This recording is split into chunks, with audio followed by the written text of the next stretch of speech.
dahil meron nga kaming bagong unan, eto nga at sinipag ako sa paglilinis dito sa kwarto kahit gabi na at matutulog na. Charis. Joke lang yun mga mare. Maglilinis talaga ako dito sa kwarto dahil 2 araw nga akong hindi nakapaglinis dito at papagpagpagpag nga lang ng mga higaan. At eto nga at pagtanggal ko ng higaan ay ang dami ng alikabok sa ilalim. Minsan naman talaga ay sinusumpong din ako ng katam kaya ayan hindi nga ako nakapaglinis ng 2 araw dito sa kwarto at eto nga't napakadami na namang alikabok. At panigurado madumi na nga din tong higaan namin at madami na din tong alikabok kaya babakyumin ko na nga lang para mahigop lahat ng gabo. Binuksan ko nga muna itong isang unan para nga ma-check ko na din at malagyan ko na nga din ng punta.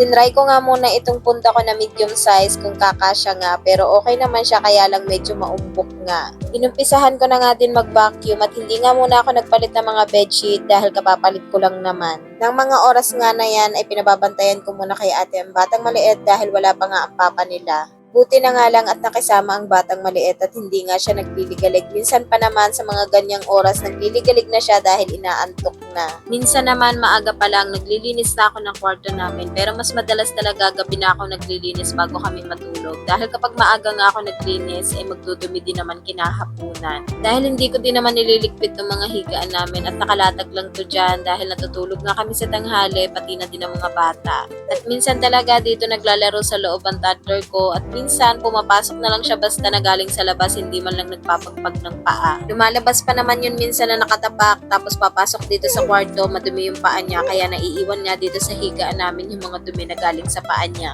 Mas maganda nga sana kung may bed frame para nga hindi basta-basta nadudumihan tong mga higaan. Kaya lang mahirap din naman kapag may bed frame lalo na nga't merong bata tapos malikot pa baka mamaya mahulog pa. At habang naglilinis nga ako hindi ko namamalaya na eto pa lang si ate ay nakaharap dito sa camera at nilalaro-laro tong kapatid niya. Dito nga sa isang higaan ay ang 2 kong anak ang natutulog at hinaharangan ko nga sila ng unan dahil malilikot nga silang matulog. Kaya lang kinabukasan pagising ay wala na nga din yung harang at kung saan-saan na nga nakalagay. At tingnan nyo naman itong nakuha kong dumi sa higaan namin. Grabe, 2 araw lang akong hindi nakapag-vacuum ganyan na kaagad kadami yung dumi. Pinapagpagan ko pa ang higaan yan pero ganyan pa din kadami. Kaya napakaganda talaga kapag may mga ganito tayong appliances sa bahay dahil meron talagang mga dumi na hindi natin nakikita at hindi talaga nasasahid. Matagal ko na nga gamit ang vacuum na to at hanggang ngayon talaga wala pa rin ako nagiging issue dito at ang ganda-ganda pa din yung gamitin at ang lakas-lakas pa din ang suction niya. Kaya kung gusto nyo nga din ng ganitong dust mite vacuum, ilalagay ko na nga lang ang link nito dyan sa may comment section. At pagkatapos ko naman maglinis ng kwarto namin ay dito naman ako sa salas naglinis at tingnan nyo naman kung gaano nga kagulo dito at ang dami pang ligpitin. At sa wakas ay makakatulog na ulit ng matiwasay dahil malinis na ulit ang bahay.